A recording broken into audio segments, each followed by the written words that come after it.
Good morning.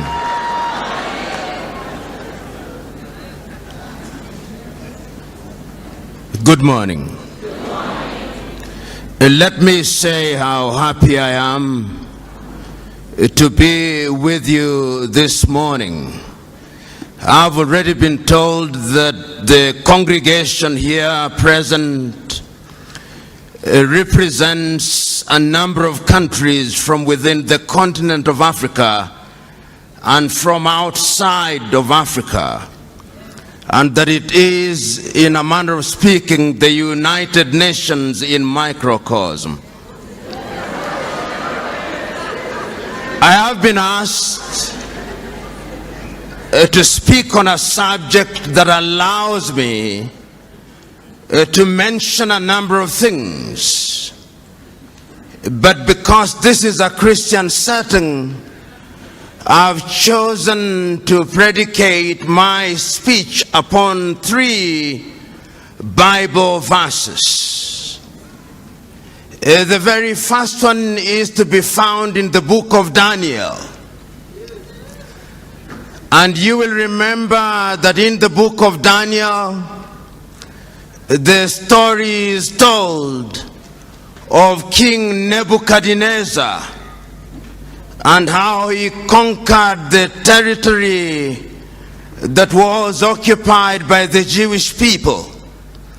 And we are told that immediately he made that conquest, he asked one of his officers to identify from within the ranks of the conquered people intelligent individuals.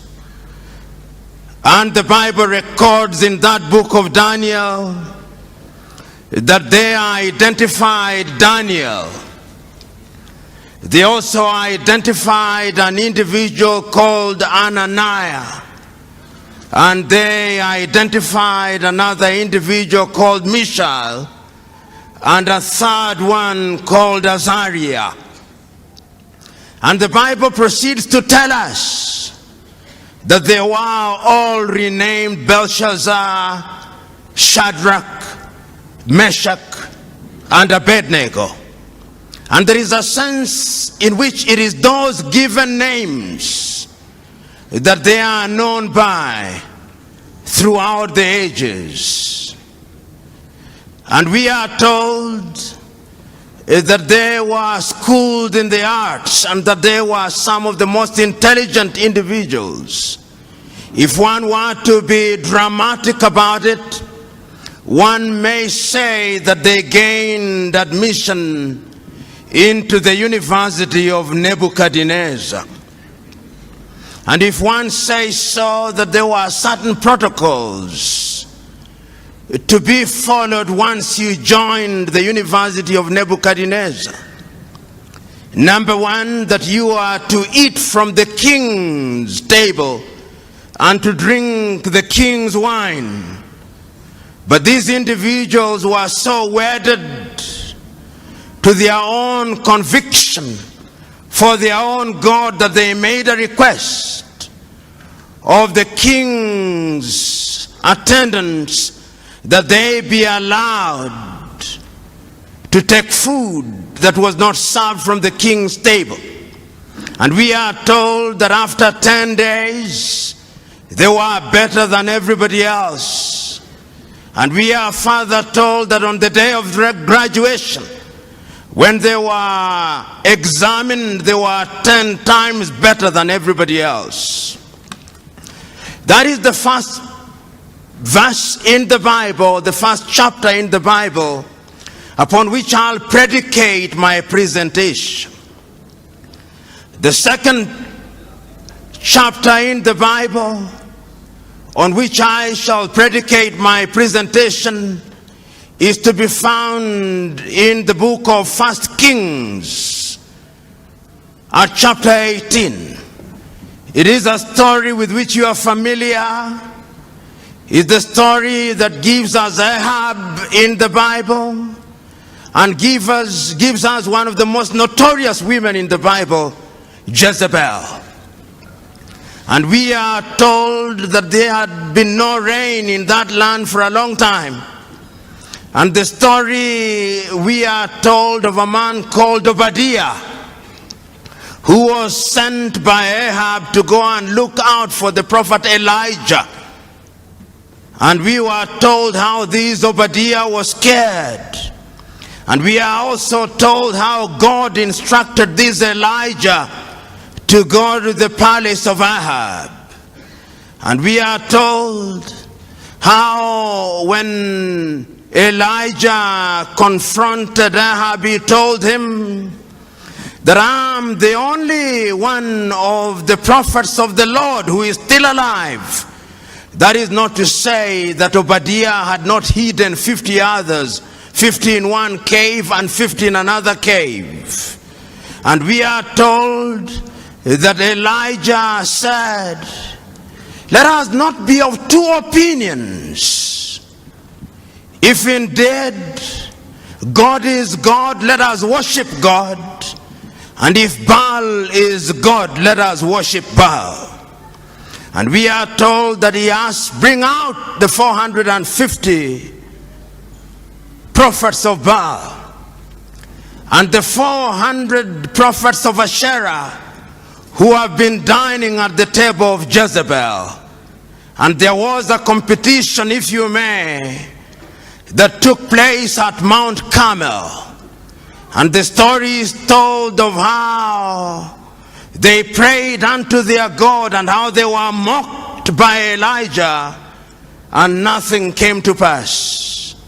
And ultimately, when Elijah had his opportunity, we are told that fire came down from heaven and it consumed everybody else. And we are told how the prophets of Baal were then executed. Then the final chapter in the Bible, book in the Bible, if you may, that I want to refer to is the book of the prophet Joshua, chapter 24 to be exact. And this is a very critical time when Joshua has taken over from Moses and the Israelites are about to go into the promised land. And we are told that Joshua gathered all the children of Israel, and the story is told of how he reminded the people when they were across the river that Abraham's father Terah worshipped gods other than the real God. And he tells the people, choose you now whom you shall serve. Shall you serve the gods that your fathers worshipped across the river, or the Lord of the Amorites in whose land you dwell? As for me and my house, we shall serve the Lord. I've chosen to predicate my conversation with you this morning 3 chapters in the Bible, because even if you chose not to be a Christian, they are relevant, particularly to young people and particularly to young Africans. And I'm acutely aware that there are other people who are not Africans, and that is also acutely relevant to you, because I've been asked to talk about the time is now. And let me speak to my African brethren first. Just this morning when I woke up, I was listening to somebody who is going to be the presidential candidate in Sierra Leone, the former Director General of UNIDO. And he was wondering to himself, why is it that Africa continues to punch below her weight, economically, politically, and otherwise? We are a continent of 1 billion people, but we cannot feed ourselves. We are a continent of young people, but there is a sense in which we have no faith in ourselves.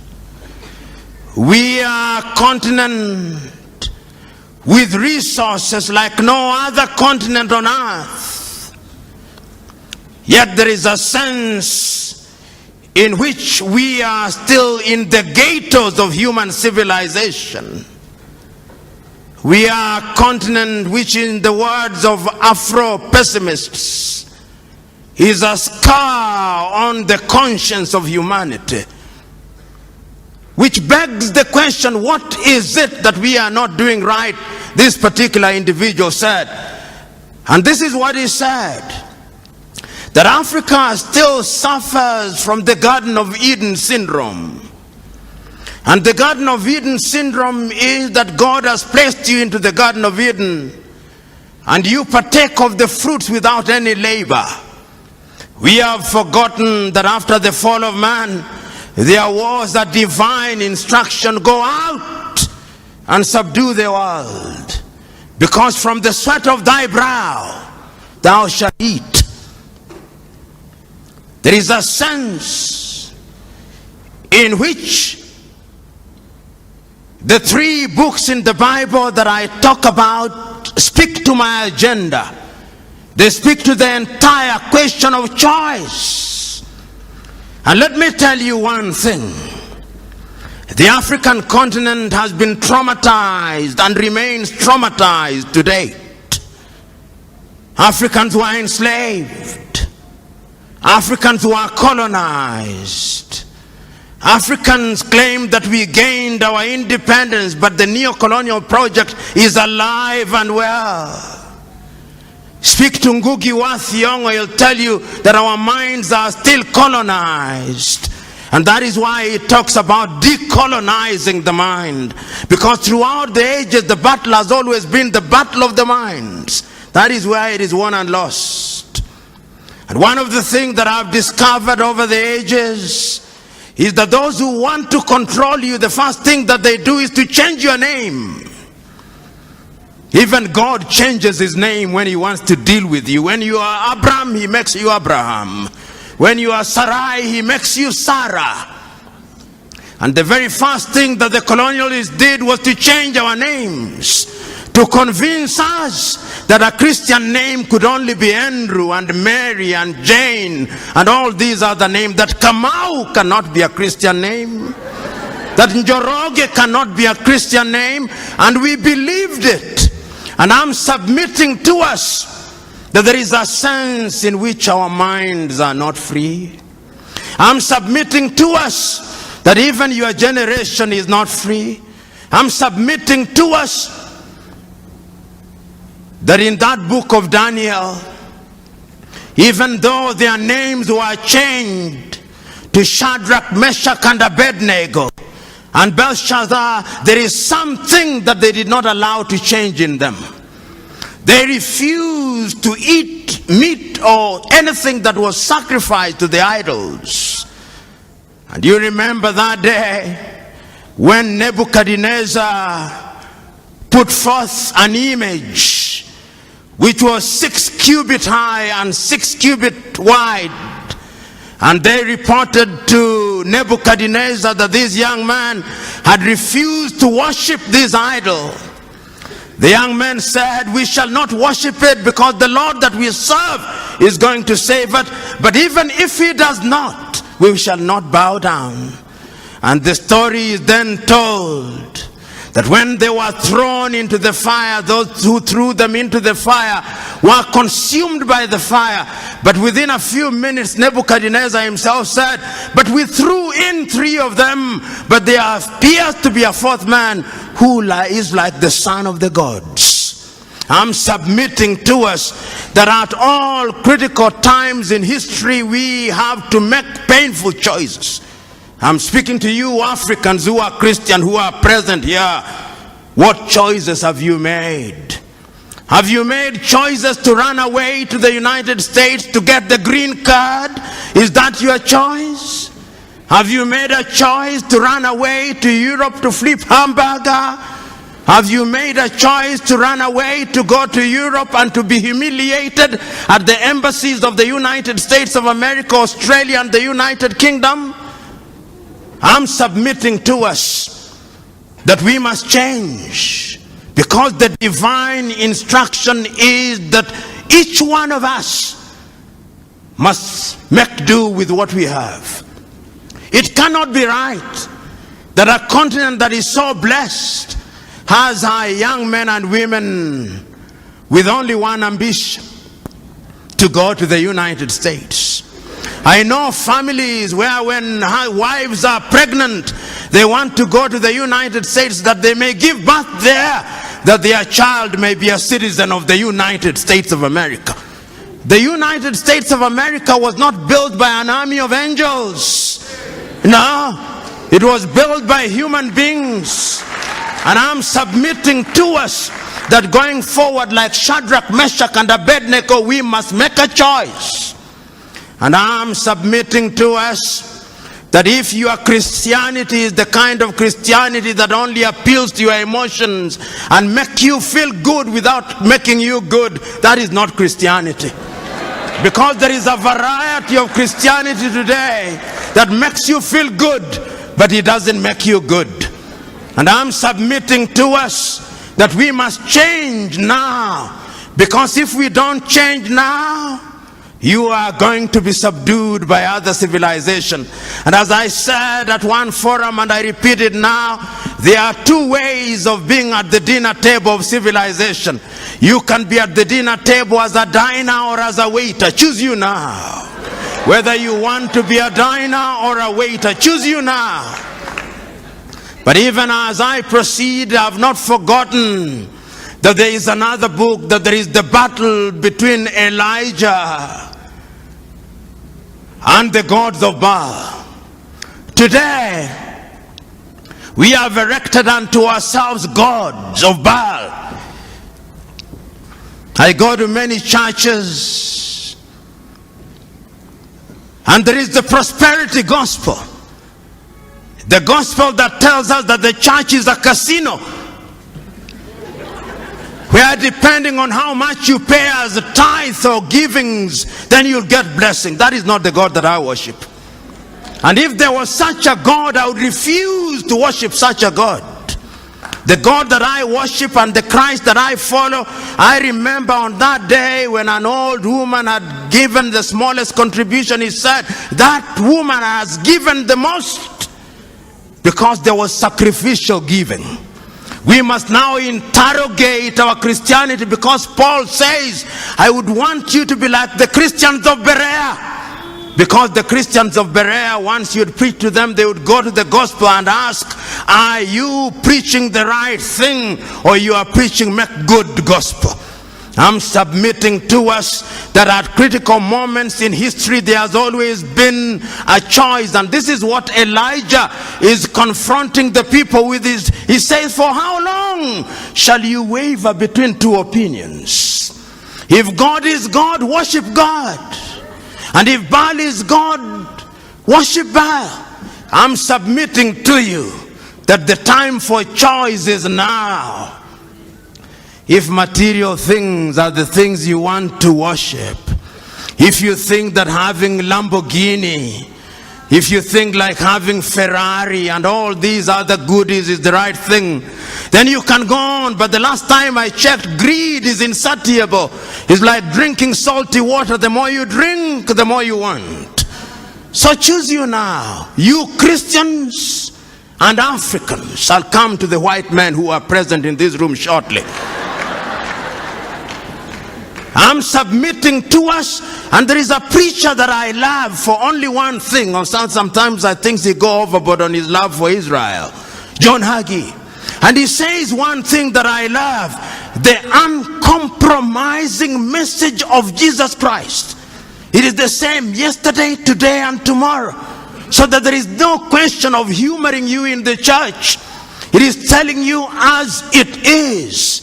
And I'm saying that even as we are waiting for heaven, and heaven will come in the fullness of time, in the intervening period we must eat.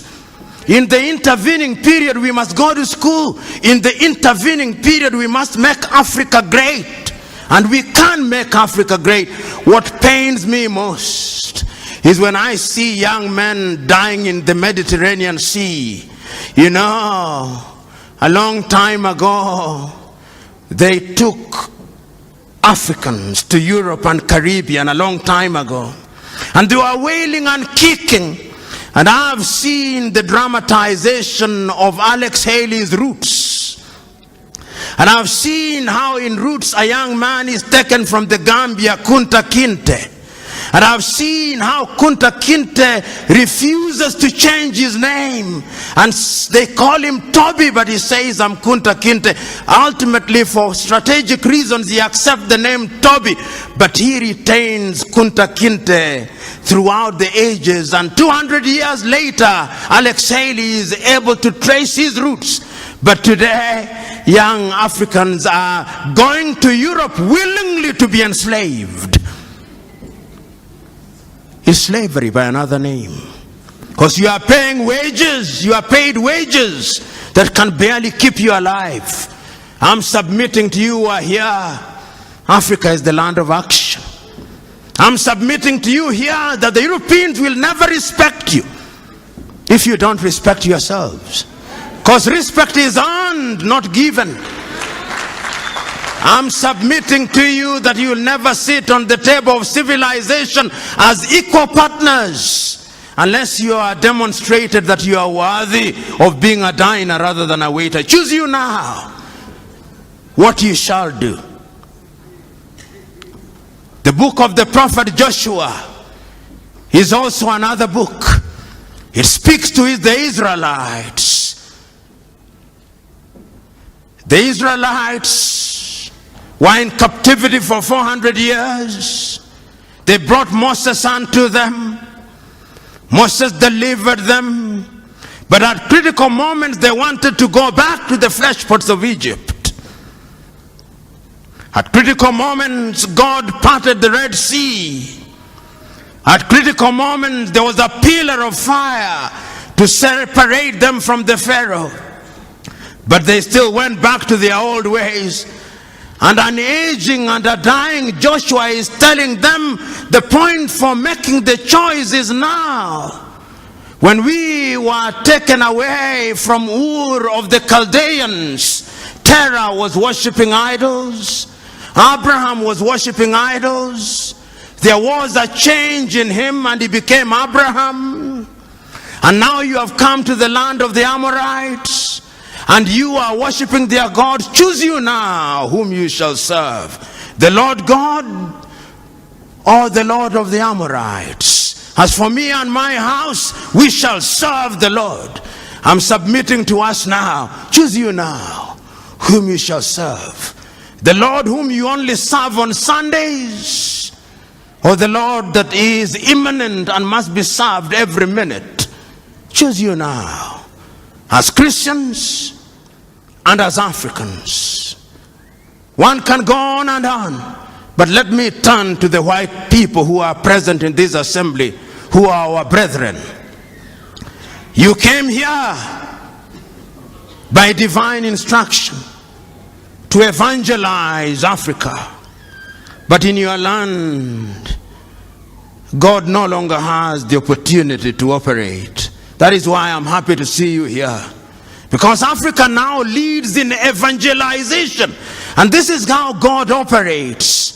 There was a time when the white men came here to evangelize. They lost God. I'm not saying that there is a godless society, but there is a sense in which when one travels to Europe, one sees cathedrals being converted into discotheques and museums. And here we are struggling to operate in a tent. How I wish that we could have the faith spoken of in the Bible, that we could uproot the cathedrals that they may settle here. But I know that that is wishful thinking, that there is no abracadabra in this thing, that I know. But I'm submitting to us that your presence here is a good thing. Is a demonstration that we are children of God, children of a God of diversity. You know, And this is very ecumenical. Some of you will be offended, but I do not care whether you are offended or not. The great Mahatma Gandhi, whom I respect, was not a Christian, but at a critical moment one day he said that he remembers one day in his homeland in Gujarat, when the person who was presiding over the service read from the Hindu Gita through to the Jewish Torah, through to the Muslim Quran and to the Christian Bible, reading from one book to the other as if it did not matter which book was being read as long as God was being worshipped. And there is a sense in which I found power in that. You do not know the whole truth. None of us. We do not know how God operates. And that is why Christ tells us, judge not lest you be judged. There is a puritanical streak that sometimes we Christians, particularly those who are born again, have. We are quick to judge contrary to the divine instruction. Let us be slow to judge. Who knows how God operates? Who knows how he does his things? Because all of you, including myself, we are so sinful that if it was by works alone, none of you are heaven bound. None of you. You may think that you are good, you may think that you are doing all good things, but he says none of you is heaven bound except by the grace of God. And if we appreciate that, then we would be very humble. But even as I talk about these things and change now, I'm not unaware that I was asked to speak for 25 minutes. And being aware that I was asked to speak for 25 minutes lets me now move with jet-lag speed in the direction of my conclusion. What is it that I've been saying? I'm saying that we who have the advantage of knowing God, we are in a unique position because we may sin, and throughout the Bible there are many sinners. I used to wonder why God said that David was a man after his heart. This man David, who took Uriah's wife, this man David, who took Abigail, this man David, who sent Uriah to be killed, this man David, of whom the Israelites sang that Saul kills by the thousands, and David by the tens of thousands. I said, how could he possibly be a man after God's heart? But then I made a discovery that the man is so human, so prone to making mistakes and to sinning, but so devoted that when he sins, he goes to God with a contrite heart.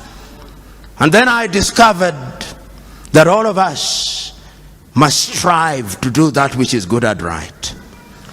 Then I discovered that wherever we are, whatever we do, we must use our Christianity well. A friend of mine told me not so long ago that he was at an airport in the United Arab Emirates, and there was a signpost. Whether this story is true or apocryphal, I do not know, but I'll use it nevertheless. There was a sign that said, you can leave your things here, they are safe, there are no Christians here. And the moral of the story is one that is not far to seek.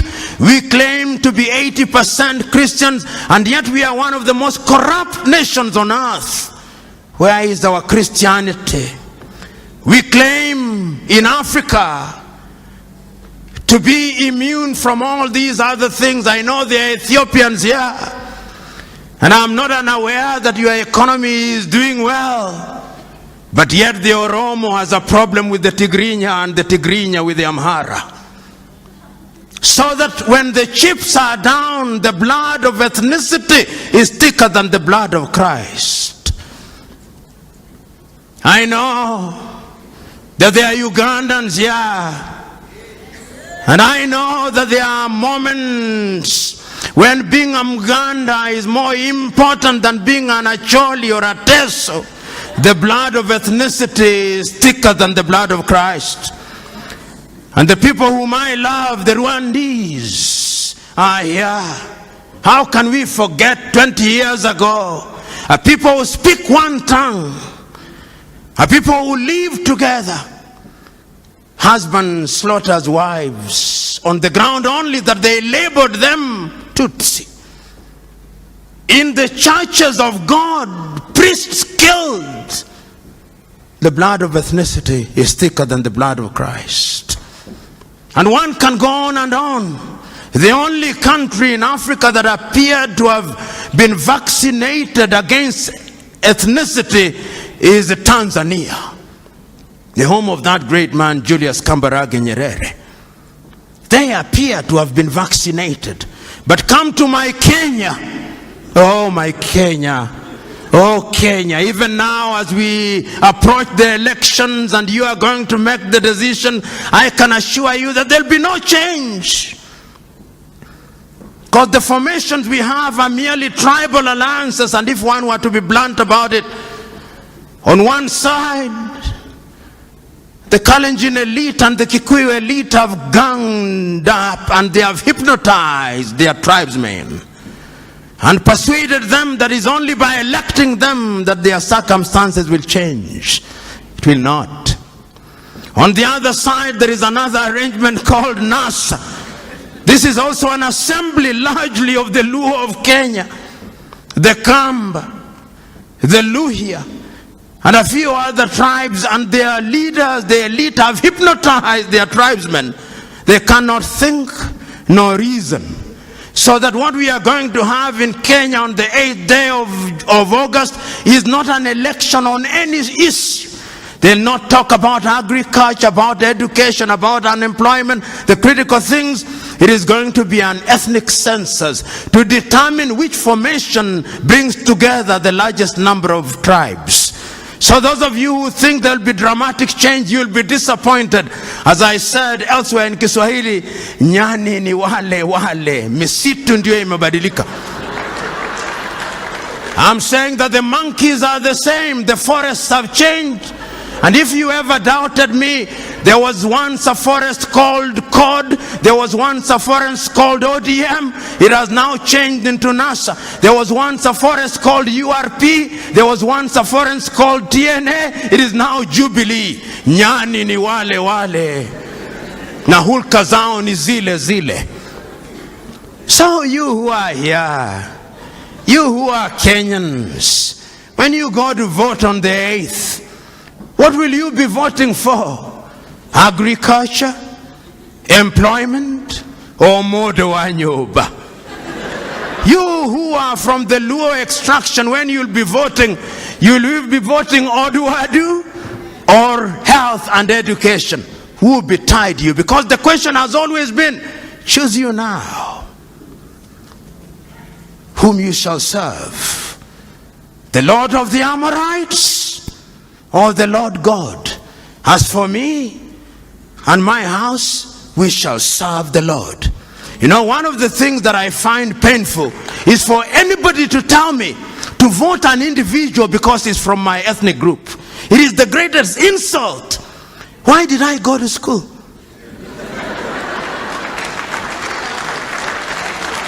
You tell me what you are going to do about education. I'm about to conclude, timekeeper. The British had an election, have an election today. If you came to Kenya and listened to what, you would think that there is an animal called election, which has never been seen by any human being since creation. And that God has instructed that Kenya be the experimental ground. You listen to what is happening, yet elections are known. Is a competition of ideas. Within a few hours, tomorrow, the day after, we'll know who is the Prime Minister of the United Kingdom, and they'll be counting 50 million votes. In Kenya, we'll be counting no more than 10 million votes, and Africans can't count.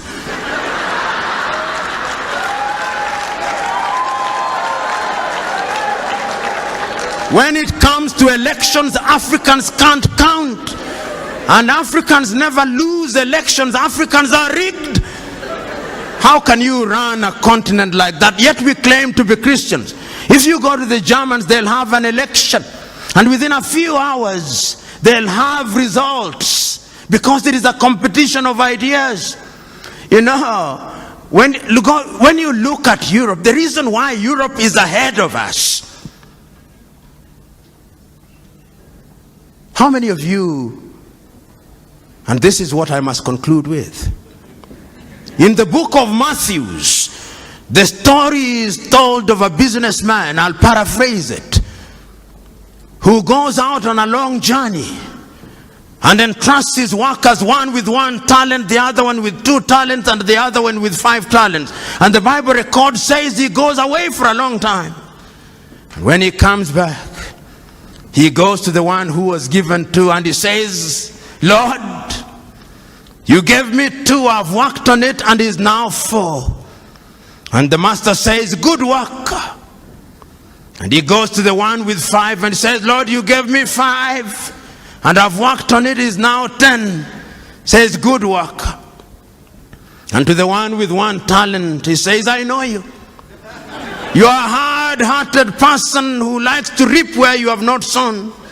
And therefore I kept it, here it is. And the master says, why shouldn't you then have given it to those who are in the business of giving interest?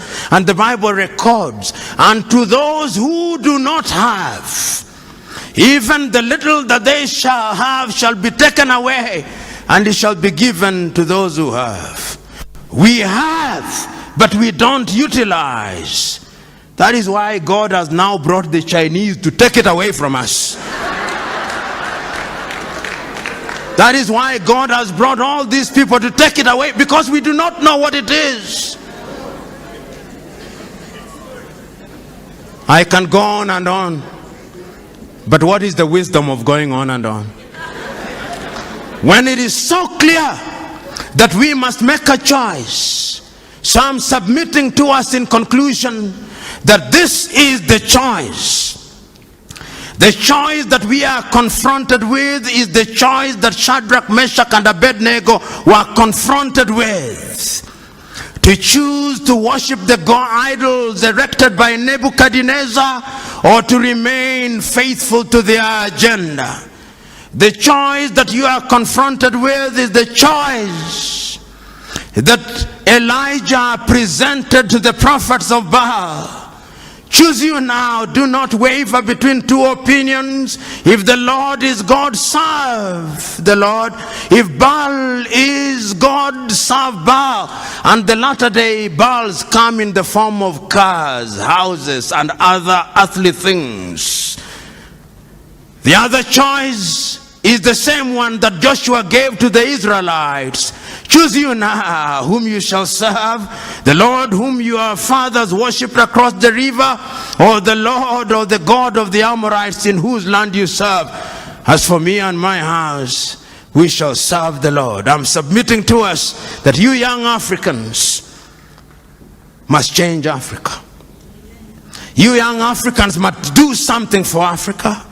And you are not going to do it by tweeting, no. You are not going to do it through Instagram, no. You are not going to do it through Facebook, no.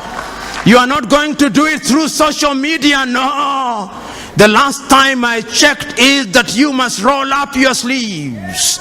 You must roll up your sleeves and go into the arena of action. Suffer, sweat, plant the tree in the knowledge that those who plant the tree may never enjoy its shadow, but the joy is that the planter of the tree has planted the tree. Another generation will water the tree, another generation will prune the tree, another generation will enjoy her shade. God bless you.